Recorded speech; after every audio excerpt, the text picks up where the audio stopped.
Hello guys. आज हमारा है लेक्चर नंबर 3, डैम्पिंग।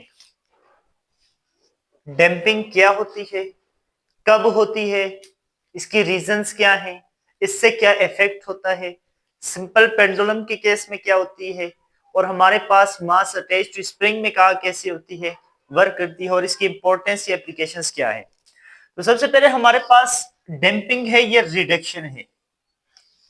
अब किस चीज में रिडक्शन है, हमारे पास एम्पलीट्यूड की रिडक्शन। डैम्पिंग हमारे पास एक ऐसा प्रोसेस जिसमें एम्पलीट्यूड रिड्यूस हो जाता है, एम्पलीट्यूड की रिडक्शन होती है। किस वजह से होती है? रेजिस्टिव फोर्स की वजह से होती है। डैम्पिंग ऐसे एक ऐसा प्रोसेस है जिसमें हमारे पास एम्पलीट्यूड ग्रेजुअली डिक्रीज होता है, रिड्यूस होता है with the passage of time. वजह क्या होती है? रेजिस्टेंस फोर्स होती है। किसी भी रेजिस्टेंस फोर्स की वजह से एम्पलीट्यूड का कम हो जाना, रिड्यूस हो जाना, उसे हम कहते हैं डैम्पिंग। अब हमारे पास डैम्पिंग के काजेस आ जाते हैं। डैम्पिंग किस वजह से होगी? The first one is air resistance. अब एयर रेजिस्टेंस की वजह से हमारे पास क्या होगी? कोई भी body with the passage of time stop होने के करीब हो जाएगी। The second one is friction is support. अब फ्रिक्शन उसको किसी सपोर्ट के साथ मिली हुई है, उसे किसी की कोई सपोर्ट मिली हुई है, अगर वो फ्रिक्शन प्रोड्यूस हो रही है वहां पे, उस मोशन को अपोज करने वाली एक फोर्स होगी जिसे फ्रिक्शन कहते हैं, अगर वो होगी तो उसका डैम्पिंग क्या हो गया? ग्रेजुअली डिक्रीज हो गया, एम्पलीट्यूड डिक्रीज हो जाएगा। एक होता है हमारे पास विस्कस फोर्स, ये हमारे पास जस्ट इन लिक्विड होता है, जिसे ड्रैग फोर्स भी कहते हैं। विस्कस फोर्स या ड्रैग फोर्स वो होती है जो किसी भी बॉडी की मोशन को इन लिक्विड स्टॉप करती है। अब ये करती क्या है? इसके जो काजेस है, एयर रेजिस्टेंस, फ्रिक्शन या विस्कस फोर्स, ये उसकी किसी भी बॉडी की जो मैकेनिकल एनर्जी होती है उसे चेंज कर देते हैं। किस चीज में? In the form of heat and sound. Damping में हमारे पास एम्पलीट्यूड डिक्रीज हुआ विद रेजिस्टेंस फोर्सेस की वजह से।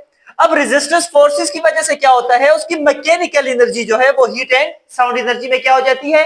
तब्दील हो जाती है, चेंज हो जाती है। अब हमारे पास डैम्प्ड ऑसिलेशन क्या होती है?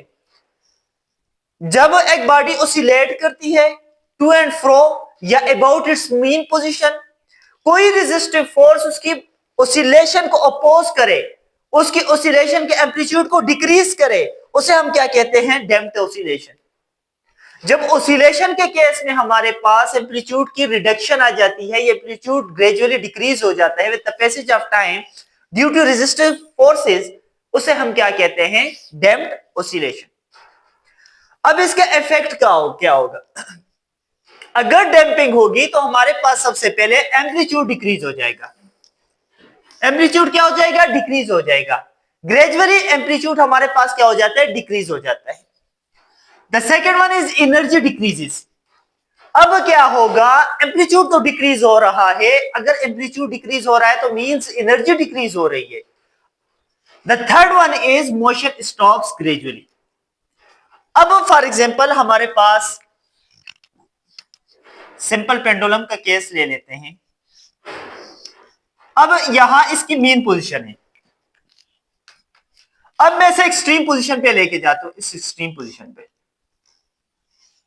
अब ये वापस अपनी मेन पोजीशन पे आके यहां पे एक्सट्रीम पे चला जाएगा। अब ये फर्स्ट टाइम तो यहां तक आएगा, अब द सेकेंड टाइम जो होगा इसकी जो होगी यहां तक एम्पलीट्यूड ये तक होगा, फिर करते करते यहां तक और यहां तक, यहां तक, यहां तक, फिर एट द एंड ये स्टॉप हो जाएगा। अब ये स्टॉप किस वजह से होगा? मैंने आपको कहा ये रेजिस्टेंस की वजह से या फ्रिक्शन की वजह से। अब इसमें क्या हो रहा है? पहले तो देखिए एम्पलीट्यूड डिक्रीज हुआ, एम्पलीट्यूड ये था, अब एम्पलीट्यूड यहां पे आ गया, इससे डिक्रीज हो गया है, करते करते यहां तक, ये देखें एक्स डिक्रीजमेंट आई है इसके एम्पलीट्यूड में। अब एनर्जी डिक्रीज हुई है, अब उसके पास एनर्जी नहीं है कि वो वापस जाके इस पॉइंट तक चला जाए। अब the third one is motion stop gradually. अब वो एम्पलीट्यूड को डिक्रीज कर रहा है, उसके पास एनर्जी नहीं है, तो करते करते वो ऑसिलेट करते करते आके यहां पे क्या हो जाएगा? स्टॉप हो जाएगा। ठीक है। अब एसएचएम के केस में क्या होता है? एयर रेजिस्टेंस जो होती है उसके एम्पलीट्यूड को डिक्रीज कर देती है। अब एयर रेजिस्टेंस है तो उसके साथ रफ्ता रफ्ता उसके एम्पलीट्यूड क्या हो रहा है, डिक्रीज हो रहा है। एयर हवा उस पर दबाव डाल रही है, अब यहां तक तो आया उस पे, अब वापस उसे उस डायरेक्शन पे नहीं जाने दे रही, उसे ग्रेजुअली स्टॉप कर रही है।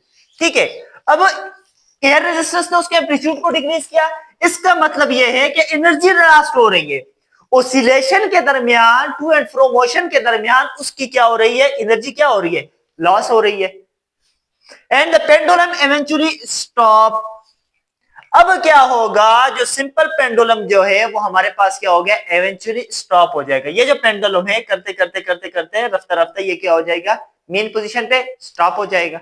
ठीक है, स्प्रिंग मास सिस्टम में क्या होता है, हमारे पास फ्रिक्शन एंड एयर रेजिस्टेंस, यहां पे जस्ट एयर रेजिस्टेंस होती है, लेकिन स्प्रिंग मास सिस्टम में हमारे पास क्या होती है, friction as well as air resistance. यहां पे दो फोर्सेस आ गई, एयर रेजिस्टेंस भी आ गई, फ्रिक्शन भी आ गई।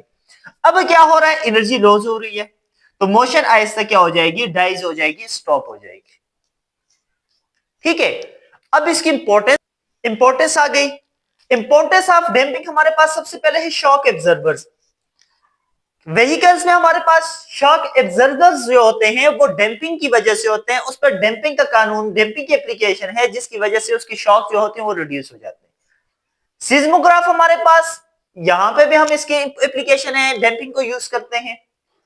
डोर क्लोजर जो होते हैं उसमें भी इस डैम्पिंग का जो अमल है इसे यूज किया जाता है। एंड वाइब्रेशन कंट्रोल मशीन जो होते हैं जिसमें हमारे पास वाइब्रेशन को कंट्रोल किया जाता है, एसी मशीन जो वाइब्रेशन को कंट्रोल करती हैं, वहां पे भी डैम्पिंग को यूज किया जाता है।